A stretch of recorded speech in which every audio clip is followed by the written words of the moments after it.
السلام علیکم ورحمۃ اللہ وبرکاتہ۔ اب اس کو ایسے کرنا ہے یا میں نیچے ہوں تو بہت آگے ہوں۔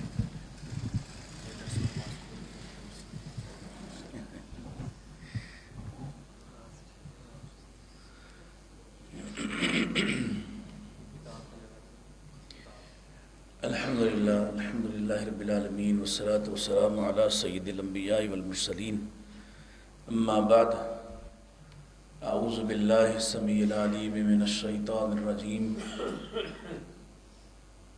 بسم اللہ الرحمن الرحیم، والضحیٰ واللیل اذا سجا ما ودعک ربک وما قلی وَلَلْآخِرَةُ خَيْرٌ لَكَ مِنَ الْأُولَى وَلَسَوْفَ يُعْطِيكَ رَبُّكَ فَتَرْضَىٰ۔ حمد و ثنا درود و سلام کے بعد میں انتہائی اختصار کی کوشش کرتا ہوں اور ساتھ ہی ساتھ یہ نصیحت اور ریکویسٹ کرتا ہوں کہ جب آپ دروس کروا رہے ہیں تو صبح کھانے کے بعد لمبی آزمائش نہیں لینا چاہیے اور مختصر نماز ہو جس دن آپ کا درس ہے، اور قاری صاحب سے بسط معذرت کے ساتھ اگر آپ نے 25 منٹ کی نماز پڑھانی ہے پھر درس 5 منٹ کا کر لیں، اور اگر 25 منٹ کا درس کرنا ہے تو نماز 5 سے 7 منٹ کی ہونی چاہیے۔ یہ ایک ترتیب ہے جو گستاخی بہرحال میں نے کر دی ہے۔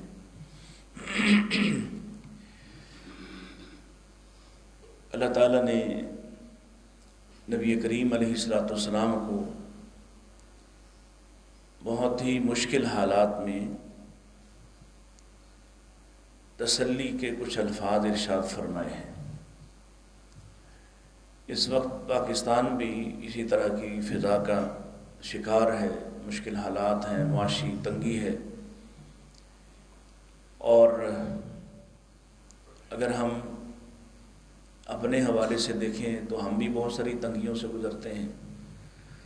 نوجوان نے ذکر کیا کہ مصیبت آئی اور پھر اس میں سے حوصلہ ہوا، یہ ہوا وہ ہوا، یہ اللہ تعالیٰ کی توفیق سے ہے۔ ہم جب کام اللہ کے لیے کرتے ہیں تو یہ اس کا حصہ ہے، یہ مصائب اس کا حصہ ہیں۔ یہ جو الفاظ اللہ تعالیٰ نے اپنے پیارے حبیب سے ان کی دلجوئی کے لیے ارشاد فرمائے ہیں، ان میں ہمارے لیے کیا نصیحت ہے، ہمارے لیے کیا سبق ہے۔ خاص طور پر وہ لوگ جو اہل حق ہونے کا دعویٰ کرتے ہیں، قرآن و سنت کو اپنا منشور اور دستور بنائے پھرتے ہیں، کیا یہی طرز عمل اختیار کرنا چاہیے جو اس وقت ہم نے بھی کیا ہوا ہے؟ آپ کسی بھی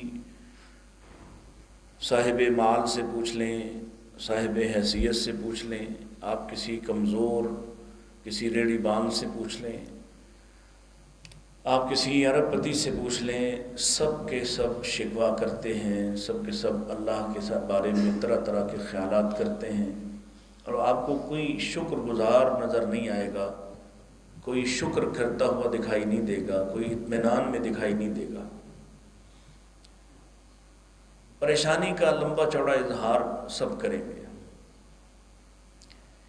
تو ایسے میں قرآن مجید جو ہماری رہنمائی کرتا ہے اور نبی کریم علیہ السلام کے مختلف حالات کا بھی شاہد ہے، یعنی جب ہم سورۃ الضحیٰ کو پڑھتے ہیں تو مفسرین کرام اس بات کی وضاحت کرتے ہوئے دکھائی دیتے ہیں کہ اللہ کے نبی علیہ السلام پر یہ سورہ کن حالات میں نازل ہوئی، گویا رسول اللہ کے حالات کیا تھے اس کی بھی ہمیں آگہی ملتی ہے۔ اور خاص طور پر اگر آپ اس کو دیکھیں کہ اللہ کے نبی علیہ السلام سے کچھ سوالات کیے گئے، وہ سوالات سورۃ الکہف میں موجود ہیں، اور آپ نے جوابی ارشاد فرمایا کہ میں کل ان کا جواب بیان کروں گا، اور خیال ظاہر ہے یہی تھا کہ اللہ کی طرف سے وحی آئے گی اور جواب مل جائے گا۔ اور خود آپ کو یہ جواب لینے میں کتنے دن لگے ہیں، اور روزانہ پھر جب جواب میں تاخیر ہو رہی ہے تو کفار مکہ نے آپ کو طرح طرح کی باتیں سنانا شروع کر دی۔ اب وحی نہیں آ رہی، اللہ نے وحی بھیجتے وقت پھر ساتھ یہ بھی نصیحت فرمائی، تربیت فرمائی کہ آج کے بعد کبھی یہ مت کہیے گا کہ میں فلاں چیز یا فلاں بات کل کروں گا، کل کہوں گا، کل جواب دوں گا، جبکہ آپ اللہ کو اس میں شامل نہیں کرتے۔ تو ایک تو یہ تربیت فرمائی۔ دوسرا، اس دوران ایک بات مختلف پیرائے سے بار بار کہی گئی کہ جو ان کا رب ہے وہ ان سے ناراض ہو گیا ہے، ان کو چھوڑ گیا ہے۔ کوئی کہتا کہ جو جن ان پر آتا تھا وہ جن چھوڑ گیا ہے، جو آسیب آتا تھا وہ آسیب چھوڑ گیا ہے، معاذ اللہ۔ اس شدید پروپیگنڈے کے دور میں نبی کریم صلی اللہ علیہ وسلم وحی بھی نہیں آ رہی، جواب بھی نہیں آ رہا، پروپیگنڈا بھی زوروں پہ ہے، مقابلہ بڑا سخت ہے۔ تو ایسے میں رسول اکرم صلی اللہ علیہ وسلم بڑی پریشانی میں ہیں، بڑی تکلیف میں ہیں، اور ان کی باتیں ظاہر ہے دل چیرتی ہیں کہ ان کو ان کا خدا چھوڑ گیا ہے۔ اس طرح کے حالات میں یہ سورہ مبارکہ نازل ہوئی، اور اللہ تعالیٰ نے دو اوقات کی قسمیں اٹھائیں۔ والضحیٰ، صبح کے وقت کی قسم ہے، سورج نکلنے بلند ہونے کے وقت کی قسم ہے۔ واللیل اذا سجا، رات کے اس وقت کی قسم جب وہ روشنی پر چھا جاتی ہے، تاریکی میں تبدیل کر دیتی ہے۔ ان دو اوقات کی قسم اٹھا کر یہ اللہ کا حق ہے کہ وہ اپنی تخلیق میں سے، اپنی مخلوقات میں سے جس کی چاہے قسم اٹھائے۔ خالق کا حق ہے، مخلوق کا حق نہیں ہے۔ مخلوق کے پاس صرف ایک ہی صورت ہے کہ وہ اللہ کی قسم اٹھائے، اور وہ بھی سچے ہونے کی صورت میں، اور وہ بھی کسی ضرورت کے وقت۔ ہمہ وقت قسمیں اٹھاتا رہے گا تو سچے ہونے کے باوجود بھی لوگ اسے جھوٹا سمجھیں گے، اور مال بیچتے وقت سچی قسمیں کھانے سے بھی منع کر دیا ہے، جھوٹی قسمیں کھانا تو دور کی بات ہے۔ سو خالق نے اپنی مخلوق میں سے قسم اٹھائی ہے والضحیٰ کی، یعنی سورج کے بلند ہونے کے وقت کی، وہ وقت ہے الضحیٰ جس کو آپ چاشت کا وقت کہتے ہیں۔ شام کے وقت کی، واللیل اذا سجا، جب وہ شام رات شروع ہو جاتی ہے اس وقت کی قسم ہے۔ اور دیکھیے اللہ تعالیٰ نے یہ اس کے ہاتھ میں ہے، اور پوری مخلوق میں سے ماسوائے انسان کے کوئی ایک مخلوق بھی ایسی نہیں ہے جسے اللہ نے جس سرشت پر، فطرت پر، اندازے پر، تخمینے پر بنایا ہے، جس کام لگایا ہے، اس سے انکار کرے۔ مثلا اللہ تعالیٰ نے دن کو کیوں بنایا ہے؟ وَجَعَلْنَا النَّهَارَ مَعَاشًا، تو کبھی دن نے انکار کیا ہے؟ وہ اس دن کو لمبا کر دیتا ہے، یہ لمبا ہو جاتا ہے، چھوٹا کر دیتا ہے، چھوٹا ہو جاتا ہے۔ وہ اس کو گرم کرتا ہے، گرم ہو جاتا ہے، ٹھنڈا کر دیتا ہے تو ٹھنڈا ہو جاتا ہے۔ اب ہونے لگا نا گرم۔ رات ہے، وہ جب چاہتا ہے، یہ اس کی ایک ترتیب ہے، اس کا ایک نظام ہے۔ اس نظام سے کبھی رات نے آج تک انحراف کیا؟ یہ اس کے تابع ہے۔ اور وہ کہیں تو یہ بھی کہتا ہے کہ اگر وہ اس رات کو لمبا کر دے تو کون ہے جو صبح لے کے آئے گا، کون ہے جو روشنی لے کر آئے گا؟ یہ اس کے ہاتھ میں ہے، اس کی قدرت میں ہے۔ تو ان کی قسم اٹھا کے فرمایا ما ودعک ربک وما قلی، نہ تمہارے رب نے تمہیں چھوڑا ہے اور نہ ہی تم تنہا ہوئے ہو۔ اب جسے اللہ نہ چھوڑے اور جس کے ساتھ اللہ رہے، بتائیے اس کو کیا غم ہوتا ہے؟ غموں کی حیثیت ہی کیا ہے جس کے ساتھ اللہ ہو؟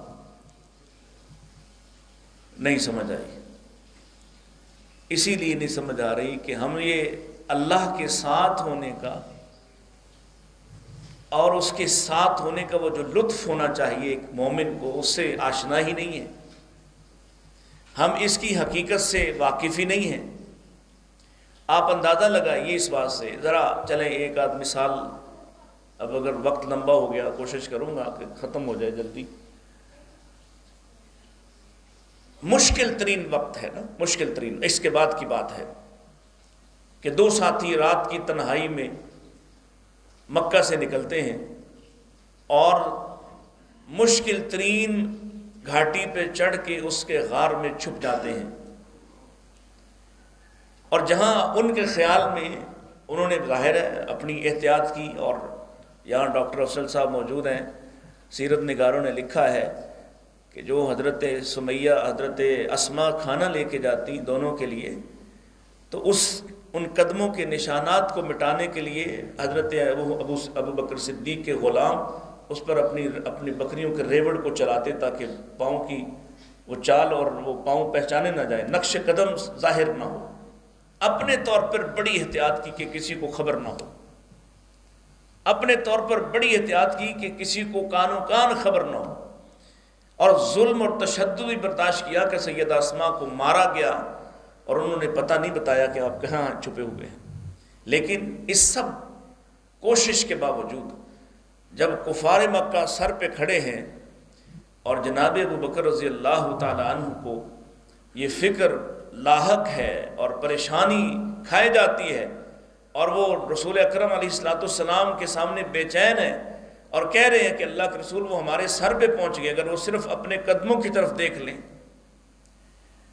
اپنے قدموں کی طرف دیکھ لیں تو ہمیں دیکھ لیں گے۔ نبی کریم صلی اللہ علیہ وسلم کا اعتماد، ایقان، اللہ کے ساتھ آپ کا تعلق، اس کی چاشنی کیسی ہے کہ آپ سیدنا ابو بکر رضی اللہ عنہ سے فرماتے ہیں فما ظنک یا ابا بکر، تمہارا کیا خیال ہے اے ابو بکر ان دو کے بارے میں جن کے ساتھ تیسرا اللہ ہو، تمہارا کیا خیال ہے؟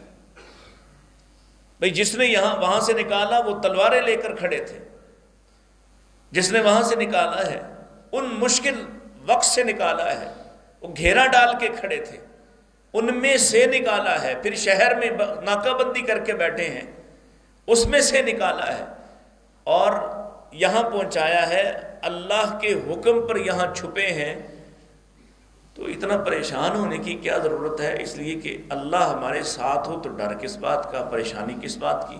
اسی بات کو اللہ تعالیٰ نے قرآن مجید میں ارشاد فرمایا ہے اس غار کا ذکر کر کے کہ اللہ کے نبی اسلام جب اپنے ساتھی جناب صدیق سے کہہ رہے تھے لا تحزن ان اللہ معنا، اللہ کا ساتھ ہونا یہ اتنی بڑی تسلی ہے، اتنی بڑی تسلی کہ یہ ہر غم کو ختم کر دیتی ہے، ہر غم کو کافی ہو جاتی ہے، غم رہتا ہی نہیں جب آپ یہ مان لیں، اور آپ کا کوئی دوست ساتھ ہو نا، آپ کا کوئی گھر والا، دیکھیں نا نبی کریم، اور ایک بات سنیے، نبی کریم علیہ السلام پہلی وحی کے بعد گھر آئے تھے پریشانی کے عالم میں، کپکپی طاری ہے، اور اپنی بیوی سے آ کے شیئر کیا ہے صورتحال کو، تو بیوی چونکہ ساتھ دینے والی ہے اس نے تسلی کے کچھ الفاظ کہے ہیں کہ اللہ کے نبی مطمئن ہو گئے ہیں، مطمئن ہو گئے۔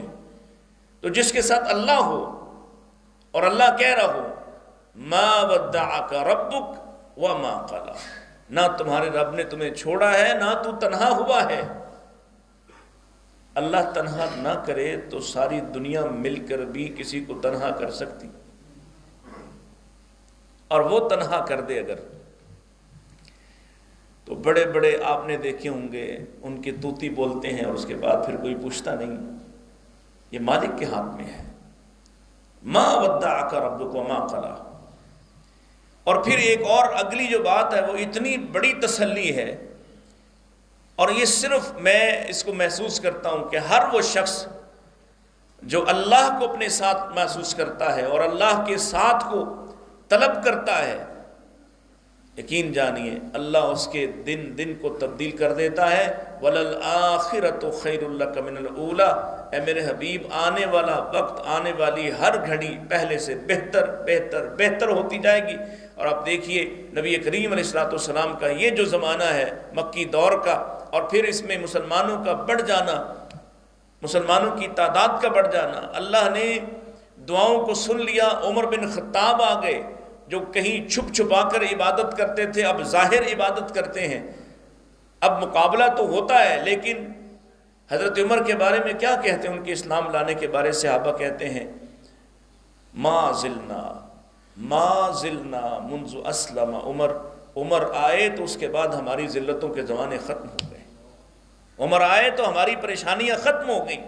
وہ جو ایمان چھپائے چھپائے پھرتے تھے اب وہ ظاہر ہوتا ہے، ٹھیک ہے مقابلہ تو اب بھی ہوتا ہے، تشدد تو اب بھی ہوتا ہے، لیکن جو پہلے والی کیفیت تھی وہ نہیں، کیونکہ اللہ نے اپنے حبیب سے وعدہ کیا ہے وَلَلْآخِرَةُ خَيْرٌ لَكَ مِنَ الْأُولَىٰ۔ پھر وہ وقت بھی آیا کہ اللہ نے آپ کو یہاں سے نکالا، آپ ان خون کے پیاسوں سے نکل کر ایسے لوگوں کے ہاں گئے ہیں جو آپ کا خون نہیں، آپ کا پسینہ نہیں، آپ کے زبان مبارک سے، آپ کے دہن مبارک سے نکلا ہوا تھوک بھی زمین پر نہیں گرنے دیتے۔ آپ ایسے لوگوں کے پاس جاتے ہیں، آپ ایسے لوگوں کے پاس جاتے ہیں کہ آپ کلی کرتے ہیں، اور کلی کر کے ظاہر آدمی پانی الٹتا ہے۔ تو عروہ بن مسعود ثقفی کہتے ہیں میں نے ایسا منظر زمانے میں کہیں دیکھا، ایسا میں نے کہیں نہیں دیکھا کہ وہ تھوک رہے ہوں اور نیچے ہاتھ دسیوں ہاتھ آ کے لپک رہے ہوں اپنے چہروں اپنے جسموں پہ ملنے کے لیے۔ اتنی عقیدت، ایسی محبت، ایسی ورفتگی میں نے کائنات میں کسی دوسرے کی نہیں دیکھی۔ دیکھتا کیسے؟ اللہ نے بنایا ہی ایک ہے۔ وَلَلْآخِرَةُ خَيْرٌ لَكَ مِنَ الْأُولَىٰ۔ پہلے مارنے والے تھے، اب احد کا میدان ہے نا، تو آپ نے صرف دیکھا آپ کے سامنے جو لڑنے والے تھے وہ بکھر گئے ہیں، آپ زخمی ہیں اور کھڑے ہیں، اللہ اکبر۔ تو آپ نے صرف ایک آواز لگائی ہے مَن يَبِيُّ لَنَا لِنَفْسِهِ، کون اپنی جانوں کے ساتھ میرے سامنے میرا دفاع کرنے کی کوشش کرتا ہے، کون اپنی جانوں کا سودا کرتا ہے۔ ایک ہی خاندان کے 9 افراد ایسے ڈھال بن کے نبی پاک کے سامنے کھڑے ہوتے ہیں، اور ایک کے بعد ایک کٹتا چلا جاتا ہے، اور کوئی پیچھے نہیں ہٹتا، اور کسی نے آ کے آپ کو کوئی تانا نہیں دیا کہ ہمارے سارے بندے جو ہیں وہ شہید ہو گئے۔ 9 لوگ ایک گھر کے شہید ہو جاتے ہیں۔ وَلَلْآخِرَةُ خَيْرٌ لَكَ مِنَ الْأُولَىٰ۔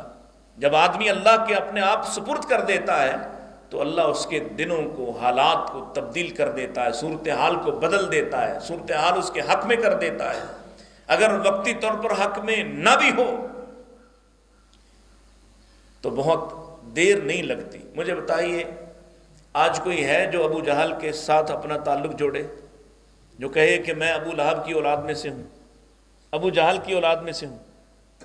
وہ طاقتور تھے نا ایک زمانے میں، اور اللہ اس زمانے میں آپ سے کہہ رہا ہے وَلَلْآخِرَةُ خَيْرٌ لَكَ مِنَ الْأُولَىٰ۔ آنے والا وقت آپ کے لیے بہتر سے بہتر ہوتا جائے گا۔ کیسا بہتر ہوا ہے؟ نبی کریم علیہ الصلوۃ والسلام رات کی تنہائی میں چھپ کر اہل مدینہ میں سے کچھ افراد کو دعوت حق دیتے ہیں، وہ قبول کر لیتے ہیں۔ اگلے سال وہ ایک بڑی تعداد میں آئے اور چھپ کر ایک گھاٹی میں عقبہ ثانیہ کے اندر، اس گھاٹی کے اندر چھپ کر آپ کی بیعت کرتے ہیں، چھپ کر۔ اور بیعت کرنے کے بعد دیکھیے ایک دم کیسی جرت آئی، پہلے چھپے ہوئے ہیں اور بیعت کرتے کہتے ہیں اللہ کے رسول سے یا رسول اللہ آپ اجازت دیں تو ہم ان مکے والوں کا علاج کر دیتے ہیں۔ یہ ہے ایمانی غیرت، یعنی پہلے ایمان قبول کر رہے ہیں چھپ کے، اور جیسے ہی ایمان لے آئے تو کہنے لگے جی آپ اجازت دیں ہم ان کا علاج کرتے ہیں۔ اللہ کے نبی نے فرمایا کہ ابھی نہیں۔ پھر یہ واپس گئے ہیں، اور صرف 1 سال بعد اللہ کے رسول نے ہجرت کی ہے۔ لیکن جب آپ جاتے ہیں تو یہ 80 82 83 افراد نہیں، پورا شہر آپ کا انتظار کر رہا ہے، پورا شہر آپ کا استقبال کرنے کو مڑ آیا ہے۔ یہ ہے وَلَلْآخِرَةُ خَيْرٌ لَكَ مِنَ الْأُولَىٰ۔ اور دن دن اس کو آگے بڑھاتے جائیے، اور آج پر لا کر دیکھیے کہ جس نبی کو مکے والے ان کے دوسرے بیٹے کے انتقال پر تانے دے رہے تھے کہ تمہارا تو کوئی نام لیوا ہی نہیں ہوگا، آج دنیا میں 2.25 ارب کے قریب مسلمان ہیں، بڑے ہی گئے گزرے ایمان والے ہی کیوں نہ ہوں۔ اللہ کی قسم ہے ہم میں سے کسی ایک کو کوئی کہے کہ تمہارا دین تب سچا ہوگا تم اپنے نبی کے بعد جان دینے کی بات کرو، کوئی ہے جو پیچھے رہے گا؟ بڑے بڑے یہ جو آپ واقعات سنتے ہیں وہ علم دین، غازی علم دین شہید کے یا عمر چیمہ کے یا اس طرح کے اور لوگوں کے، یہ کوئی بڑے آئیڈیل لوگ تو نہیں تھے، عام نارمل انسان۔ کوئی ہے جو رسول اللہ پر اپنی جان کو قربان نہ کرنا چاہے، جیسے بھی ہم ہیں، ہماری غلطیاں کوتاہیاں اپنی جگہ پر، حرمت رسول پر، عطرت رسول پر ہم سب جان دینے کو تیار ہیں، ویسے کبھی یہ بھی ہو جائے نا کہ جیسے ادھر جذبہ ایسا ہے تو یہ سنت رسول پر بھی جان دینے کو تیار ہو جائے، تو واقعی وہ ماحول بن جائے کہ کافروں کے سامنے لڑنے کی بھی ضرورت پیش نہ آئے۔ وَلَلْآخِرَةُ خَيْرٌ لَكَ مِنَ الْأُولَىٰ، اور اگر آپ اس کو آخرت پر لے جائیں، اصلی والی آخرت پر، تو کیسا بہتر ہے آپ کے لیے وقت کہ آپ خود ہی فرما گئے میں انا اول شافع و مشفع، میں سب سے پہلا سفارش کرنے والا اور میں ہوں جس کی سب سے پہلے سفارش قبول کی جائے گی۔ بیدی لواء الحمد، میرے ہاتھ میں جھنڈا ہوگا حمد کا، میرے ہاتھ میں۔ کہیں آپ فرماتے ہیں کہ میں ہوں وہ جس کو اللہ مقام محمود عطا کرے گا، کہیں آپ فرماتے ہیں میں وہ پہلا ہوں جو سفارش کرے گا تو لوگوں کا حساب کتاب شروع ہوگا اور میں ہی پہلا ہوں گا جسے بولنے کی اجازت ملے گی، میں ہی پہلا ہوں گا جو لوگوں کی شفاعت کبریٰ کرے گا۔ بڑے پیمانے پر اللہ کہے گا سل تعطیٰ، آپ سوال کرتے جائیے ہم عطا کرتے جائیں گے، آپ سفارش کرتے جائیے ہم قبول کرتے جائیں گے، کل یسمع، آپ کہتے جائیے ہم سنتے جائیں گے، کل یسمع۔ کبھی اس جملے کا لطف لیں، کل، جویں تسی کہندے ہو نا اپنے بچے نو، اپنے کسی حبیب محبوب نو، تم بولتے جاؤ میں سنتا جاؤں گا، کل یسمع، تم کہتے جاؤ ہم سنتے جائیں گے۔ یہ مقام ہے نبی پاک علیہ السلام کا کہ آپ کہیں گے تو یہ آپ جائیں گے جنت کے دروازے پر، آپ دروازہ کھٹکھٹائیں گے، آپ کا نام پوچھ کر، آپ کا تعارف لے کر جنت کا دروازہ کھلے گا، اور سب سے پہلے داخل کون ہوگا؟ ہاں دیکھا جنا کر لے چونا بلال، سب سے پہلے داخل کون ہوگا؟ کئیوں نے تو اونٹنی کو پہلے داخل کر دیا اور کئیوں نے حضرت بلال کو داخل کر دیا۔ اللہ کے بندو، سب سے پہلے رسول اللہ داخل ہوں گے، یہ آپ کا مقام ہے، آپ کی حیثیت ہے۔ اور آئندہ جو ان پڑھ مولوی یہ بیان کرے اس سے پوچھنا کہاں سے پڑھا ہے۔ رسول اللہ داخل ہوں، سب سے پہلے آپ داخل ہوں گے، دروازہ کھلے گا ہی آپ کے نام پر، آپ دستک دیں گے۔ وہاں کون سی اونٹنی جائے گی؟ اور کسی اونٹنی نے جنت میں جانا؟ ہوش کرے، کسی اونٹنی میں جنت جانے کی ضرورت ہی نہیں ہے۔ اونٹنی نہ جہنم جائے گی نہ جنت جائے گی، یہ تو سب مٹی ہو جائیں گے۔ دین کو سمجھے۔ وَلَلْآخِرَةُ خَيْرٌ لَكَ مِنَ الْأُولَىٰ، ہر آنے والا وقت آپ کے لیے بہتر سے بہتر۔ وہی نبی جو رات کی تنہائی میں غمگین اپنے شہر سے نکلا تھا، وہ دن کے اجالے میں 10,000 لوگوں کے ساتھ واپس پلٹتا ہے۔ وَلَلْآخِرَةُ خَيْرٌ لَكَ مِنَ الْأُولَىٰ، اللہ نے کیسی شان عطا فرمائی۔ وہ جو نکال کر تلاش کرتے پھرتے، جان کے دشمن تھے، انعام رکھتے تھے، آج وہی گردنیں جھکائے سامنے کھڑے ہیں اور کہتے ہیں تم کریم بھائی ہو، کریم باپ کے بیٹے ہو، تم سے بس رحم کی توقع ہے۔ وَلَلْآخِرَةُ خَيْرٌ لَكَ مِنَ الْأُولَىٰ وَلَسَوْفَ يُعْطِيكَ رَبُّكَ فَتَرْضَىٰ۔ ساری کائنات، تمام انبیاء، تمام صلحاء، اتقیاء، سب کے سب اللہ کو راضی کرتے ہیں۔ اللہ کو راضی کرنا ان کی ذمہ داری، ہر کوئی اللہ کو راضی کرنے کی فکر میں، اور تمہارے محبوب، تمہارے پیغمبر کا مقام یہ ہے۔ اللہ فرماتے ہیں وَلَسَوْفَ يُعْطِيكَ رَبُّكَ فَتَرْضَىٰ، تمہارا رب تمہیں راضی کر کے چھوڑے گا۔ اِنَّا سَنُرْضِيكَ فِي أُمَّتِكَ، یہ جو بے حس قسم کی امت ہے جس کو پتہ ہی نہیں ان کے نبی کا ان کے ساتھ تعلق کیا ہے، ان کے لیے فرمایا اللہ تمہیں، تمہارا رب تمہیں تمہاری امت کے بارے راضی کر کے چھوڑے گا۔ کیوں نبی پاک بار بار کہہ رہے تھے یہ 70,000 والی آپشن بھی یہ کم ہے، یہ 49 لاکھ والی بھی کم ہے، یہ 4 ارب 90 کروڑ والی بھی کم ہے، تو ادھر سے پھر ڈائریکٹ بڑا پیکج آیا، اِنَّا سَنُرْضِيكَ فِي أُمَّتِكَ، اے ہمارے حبیب کیا شمار کیا گنتی، ہم تجھے تیری امت کے بارے راضی کر دیں گے۔ وَلَسَوْفَ يُعْطِيكَ رَبُّكَ، پھر اللہ نے ثبوت فراہم کیے، ثبوت، أَلَمْ يَجِدْكَ يَتِيمًا فآوا، ایسا نہ ہو کوئی بعد میں سمجھے پتہ نہیں اللہ کے وعدے ہیں کیا بنے گا ان کا، تو اللہ نے ثبوت فراہم کیا ہے۔ الم یجدک یتیما فآوا، آپ یتیم نہیں تھے، ہم نے آپ کو یتیمی میں کیسا لوگوں کے دلوں میں بٹھایا ہے، کیسا مرتبہ عطا فرمایا ہے۔ یہاں یتیموں کو کوئی پوچھتا نہیں تھا، یتیموں کے ساتھ نفرت کرتے تھے، ان کو پاس بٹھاتے نہیں تھے، ان کا مال کھا جاتے تھے، ان کی عزت نہیں کی جاتی تھی، ان کو منحوس خیال کیا جاتا تھا، مائیں ان سے نفرت کرتی تھیں۔ فآوا، ہم نے سارے زمانے کا محبوب نہیں بنا دیا آپ کو، آپ یتیم ہیں، اپنے دادا کی کرسی پہ مسند پہ بیٹھ جاتے ہیں تو چچا اتارنے کی کوشش کرتے ہیں، دادا آ جاتے ہیں اور کہتے ہیں چھوڑ دو میرے اس بیٹے کو، چھوڑ دو اس کو، اس کی شان ہی الگ ہے۔ آپ یتیم ہیں، لیکن آپ کی قبولیت اور مقبولیت کا عالم یہ ہے، اللہ اکبر، یعنی آپ کے پیچھے کوئی بھائی بند نہیں ہے، جو اس معاشرے کا ایک لازمی عنصر تھا کہ آپ آدمی مضبوط ہوتا ہے بھائیوں سے، آدمی مضبوط ہوتا ہے اپنے قوم قبیلے سے۔ نبی پاک نہ تو بہن ہے نہ بھائی ہیں، اکیلے ہیں، لیکن آپ کی حیثیت، قبولیت، مقبولیت اپنے اس معاشرے میں، اس شہر میں کیا ہے؟ آپس میں لڑ رہے ہیں۔ آپ سب نے وہ واقعہ سنا ہوا، میں اختصار سے فرض کر رہا کہ حجر اسود والے واقعے پر سب لڑ رہے ہیں۔ پھر فیصلہ ہوا کہ یہ دو اشخاص کی طرف آدمیوں کو بھیجو جو پہلے آ جائے فیصلہ کریں، یا یہ سوچا کہ ابھی جو اس گھر میں یعنی مسجد حرام میں سب سے پہلے داخل ہوگا اس سے ہم فیصلہ کروا لیں گے۔ اور سب سے پہلے داخل ہونے والے محمد رسول اللہ صلی اللہ علیہ وسلم کو دیکھ کر کہنے لگے جاء الامین جاء الصادق، صادق اور امین آ گئے ہیں، آپ فیصلہ کریں گے۔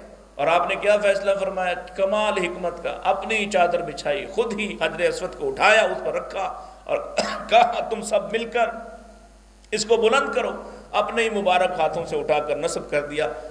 یہ تمہارے نبی کی حیثیت اور مقام ہے۔ الم یجدک یتیما فآوا، یتیموں کو ایسی عزتیں کہاں ملتی ہیں، لیکن اللہ نے کمال کر دکھایا۔ اللہ نے اس یتیمی سے نکال کر آپ کو کیسا عظیم قائد بنایا ہے۔ وَوَجَدَكَ ضَالًّا فَهَدَىٰ، مولوی صاحب ترجمہ ٹھیک کرنا، ڈاکٹر صاحب ترجمہ کرتے ہیں پھر پرچہ ہو جاتا ہے۔ وَوَجَدَكَ ضَالًّا فَهَدَىٰ، ترجمہ کرتے ہیں گمراہی، اعوذ باللہ۔ نبی پاک زندگی کے کسی لمحے میں بھی آپ کی طرف گمراہی کی نسبت ہو سکتی؟ اللہ کے پاک پیغمبر علیہ السلام فرماتے ہیں میں بہت چھوٹا تھا، چھوٹا بچہ تھا، لیکن شعور کتنا بڑا ہے۔ جانا نہیں چاہتا میلے پر، پہلے ایک واقعہ ملتا ہے چچا کا، زبردستی لے جانا چاہا، آپ نہیں جاتے، آپ رونے لگتے ہیں، چچا نے زبردستی اونٹ پہ بٹھا دیا، اونٹ چلتا ہی نہیں ہے۔ میلوں میں کیا ہوتا تھا؟ بتوں کی عبادت، بتوں کے سامنے نذرانے، جیسے ہمارے بھی سارے میلے مزاروں پہ ہوتے ہیں نا، ہیں یہ دیکھیے کو ریلیشن، سارے میلے درباروں مزاروں پہ، ادھر سے کبڈی کا میچ، اس کے بعد وہ جیتی ہوئی ٹیم ادھر آ کے سلامی کرتی ہے، یہ ہم نے دیکھا۔ آپ یہ بچے شہر والے شاید ان کو تو نہیں اندازہ، لیکن یہاں بھی آپ کے جتنے میلے لگتے ہیں وہ سب کے سب انہی مقامات پہ۔ تو میلوں میں تب بھی یہی ہوتا تھا، ان جھوٹے خداؤں کو لا کر رکھا جاتا، مختلف کھیل کھیلتے اور ان کے سامنے نذرانے چڑھاتے۔ نبی پاک نہیں جانا چاہتے، چچا نے زبردستی بٹھا لیا، حتیٰ کہ جب اونٹ کو شہر کی طرف کرتے ہیں وہ ٹھیک ٹھاک ہو جاتا ہے، ادھر میلے کی طرف کرتے ہیں وہ اس کو مارتے بھی ہیں، چلتا ہی نہیں۔ تو آخر کار چچا نے کہا کہ لگتا ہے یہ محمد کو نہیں لے کے جائے گا، اتار دیا۔ دوسرا واقعہ فرماتے میری پھپھیاں مجھے زبردستی لے گئیں اور وہاں جا کے اس بت کو ہاتھ لگوانا چاہا، اللہ نے جبریل علیہ السلام کو، اس وقت اللہ کے نبی نے فرمایا میرے سامنے کوئی سفید ہیولا آ کے کھڑا ہو گیا، کوئی سفید جسم آ کے کھڑا ہو گیا، اور بعد میں ظاہر ہے اس کی وضاحت ہے کہ جبریل علیہ السلام سامنے کھڑے ہو گئے۔ اللہ کے رسول کی زندگی میں ایک لمحہ بھی کوئی گمراہی کا نہیں ہے۔ وَوَجَدَكَ ضَالًّا فَهَدَىٰ، آپ روشنی کا سرا تلاش کر رہے تھے، اللہ نے نہ صرف روشنی کا سرا کیا، اللہ نے آپ کو سراج منیر بنا دیا ہے۔ وہ قرآن، وہ وحی عطا فرمائی جس نے پورے زمانے کی جہالت کو، تاریکی کو مٹا دیا ہے۔ خود آپ ایسا سراج منیر ہیں، اللہ کی قسم ہے کوئی آپ کو صرف دیکھ لے نا، دیکھ لے ایمان کی حالت میں۔ امام احمد ابن حنبل رحمہ اللہ فرماتے ہیں، توجہ ہے، بس میں ختم کرنے لگا۔ احمد ابن حنبل رحمہ اللہ فرماتے ہیں صحابی کون ہوتا ہے؟ جس نے رسول اللہ کو حالت ایمان میں دیکھا ہو نہیں، حالت ایمان میں دیکھا ہو، حالت ایمان میں دیکھا ہو ایک لمحہ، یہ صحابی ہے۔ اور یہ عمل اتنا وزنی، اتنا بھاری، اتنا نایاب ہے۔ احمد ابن حنبل فرماتے ہیں اگر تابعین، ساری کائنات کے تابعین صلحاء مل جائیں اور ان کے تمام نیکیوں کے اعمال مل جائیں، صحابی کے ایک لمحے رسول اللہ کو حالت ایمان کے دیکھنے کے عمل کے برابر نہیں ہو سکتے۔ اتنا بڑا عمل، صرف دیکھ لے اور اگر گفتگو کر لے، دو چار باتیں سن لے، پوچھ لے، تو وہ بھی سنا ہوا ہے نا آپ نے، وہ یہ والا ویسے ہی بڑا وہابیوں کو یاد ہے، لا ازید ولا انقص والا، نہ میں اس میں زیادتی کروں گا نہ میں کمی کروں گا۔ وہ آدمی جو آیا تھا اونٹ پر بیٹھے ہی بیٹھے سوال کرتا ہے، جواب لیتا ہے، پھر نیچے اترا، نبی پاک سے باتیں کرتا ہے، سوال کرتا ہے۔ حضرت عمر فرماتے ہیں ہم نے اس سے اچھی گفتگو کرنے والا نہیں دیکھا۔ گفتگو مکمل ہوئی، مسلمان ہو گیا، ایمان لے آیا، اور ایمان لا کر نبی پاک سے پوچھتا ہے کہ ہمارے لیے کیا ہے؟ آقا علیہ السلام نے بنیادی ارکان اسلام سکھائے کہ یہ تمہاری ذمہ داری ہے، یہ 5 وقت کی نمازیں تمہاری ذمہ داری ہے، یہ روزہ تمہاری ذمہ داری ہے، یہ زکوٰۃ تمہاری ذمہ داری۔ تو اٹھ کے اپنے اونٹنی پر سوار ہوا اور جاتے ہوئے ایک وعدہ کرنے لگا، میں نے جو آپ سے سنا نہ اس میں کچھ اضافہ کروں گا نہ کمی کروں گا۔ تو پیارے نبی علیہ السلام ایک حدیث میں آتا ہے، فرمایا کہ جس نے جنتی کو دیکھنا ہو اس کو دیکھ لو۔ ابھی یہ تھوڑی دور ہی گیا ہے، مجلس کے سامنے ہی یہ اپنی اونٹنی سے وزن اس کا بل میں پاؤں گھسا اونٹنی کا، وہ بے توازن ہوئی، یہ شخص گرا اور فوت ہو گیا۔ رسول اکرم صلی اللہ علیہ وسلم جلدی سے اس کو جا کے اٹھاتے ہیں، اس کے چہرے کو، اور اپنی گود میں رکھتے ہیں۔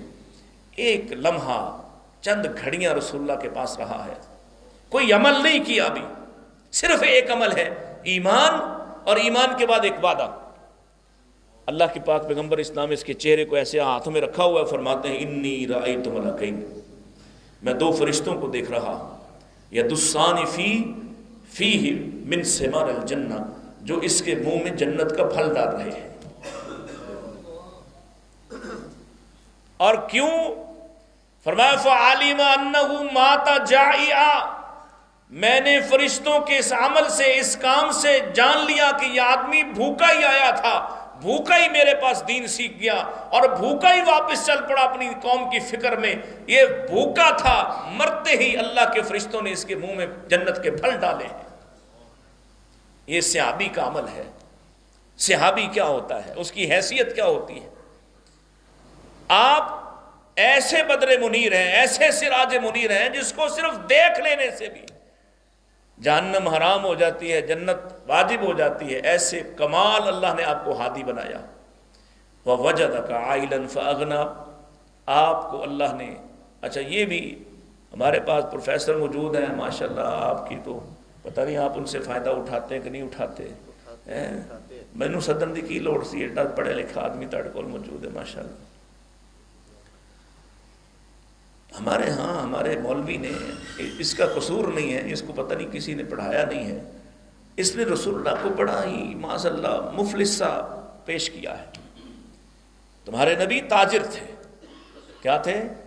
یہ نوجوان بچے تمہارے نبی تاجر تھے، اور جتنا تمہارے نبی خرچ کرتے تھے کوئی دوسرا آپ کے خرچ کے مقابلے پر خرچ کرنے والا نہیں تھا۔ ایک طرف حدیث پڑھاتے ہو کانا اجود بالخیر من الریح المرسلہ، تمہارے نبی رمضان کے دنوں میں تیز آندھی کی طرح سے خرچ کرتے تھے، اور دوسری طرف کہتے ہو کہ نبی پاک بڑے ہی کمزور تھے، آپ کے پاس مال نہیں تھا۔ ایسا نہیں ہے۔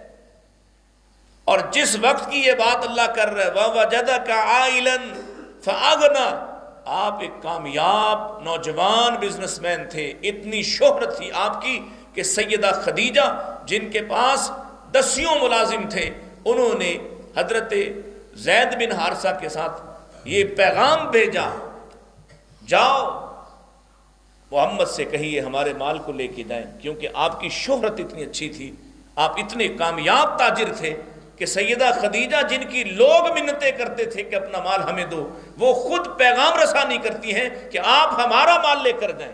بتائیں کسی غریب آدمی پہ کوئی بھروسہ کرتا ہے؟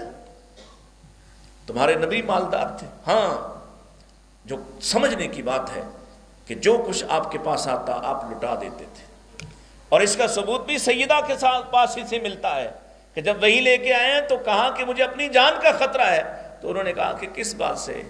آپ جیسے آدمی کو کیا ہو سکتا ہے؟ آپ تو صلہ رحمی کرنے والے ہیں، آپ تو مال خرچ کرنے والے ہیں، یہ جتنی باتیں بتائی ہیں سب مال خرچ کرنے والے، مہمان نواز ہیں تو مال خرچ ہوگا، جن کا بوجھ کوئی اٹھاتا نہیں ان کا بوجھ اٹھاتے ہیں تو مال خرچ ہوگا، صلہ رحمی کرتے ہیں تو مال خرچ ہوگا۔ کیا خیال ہے؟ مال خرچ کرنے والے تھے، تو کہاں سے آتا تھا وہ مال اگر آپ کمزور تھے تو؟